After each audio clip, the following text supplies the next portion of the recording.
Viewers, welcome to mega 9 TV. నేను మానస.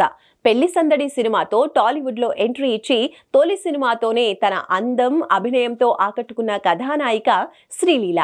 తొలి ప్రయత్నంలోనే విజయం సాధించిన ఈ అమ్మడు వరుసగా అవకాశాలను అందిపుచ్చుకుంటోంది.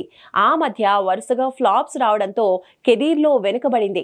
అయితే ఇప్పుడు పుష్ప 2లో కిసిక్ అంటూ ఐటమ్ సాంగ్ లో డాన్స్ అద్దరగొట్టింది. దీంతో బాలీవుడ్ లో ఈ అమ్మడుకు క్రేజ్ ఏర్పడింది. వరుసగా అక్కడ నుంచి ఆఫర్స్ అందుకుంటోంది. బాలీవుడ్ లో ఒక సినిమా రిలీజ్ కాకుండానే రెండో సినిమా ఆఫర్ అందుకుంది. అయితే అక్కడ కూడా తన స్ట్రాటజీ ఫాలో అవ్వాలి అనుకుంటోందట. ఇంతకీ ఈ కిసిక్ బ్యూటీ స్ట్రాటజీ ఏంటి?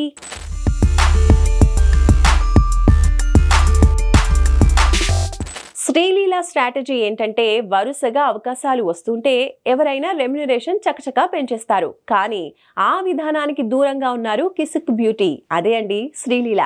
సో సక్సెస్ వచ్చిన తర్వాత కూడా పారితోషికం విషయంలో పక్కా స్ట్రాటజీని ఫాలో అయ్యారు.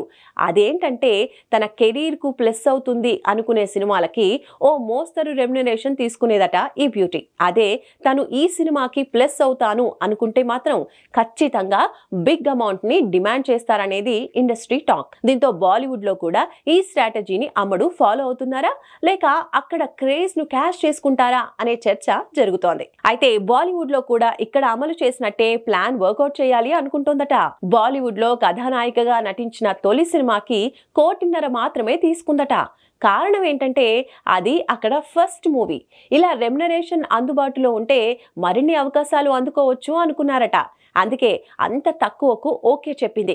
అయితే నార్త్ బ్యూటీలు టాలీవుడ్ లో భారీ రెమ్యునరేషన్స్ డిమాండ్ చేస్తూ ఉంటారు.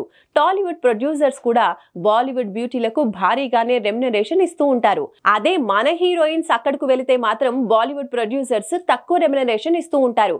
మరి శ్రీలీల అక్కడ ఎంతవరకు రాణిస్తుందో, ఫ్యూచర్ లో ఎంత రెమ్యునరేషన్ డిమాండ్ చేస్తుందో చూడాలి మరి.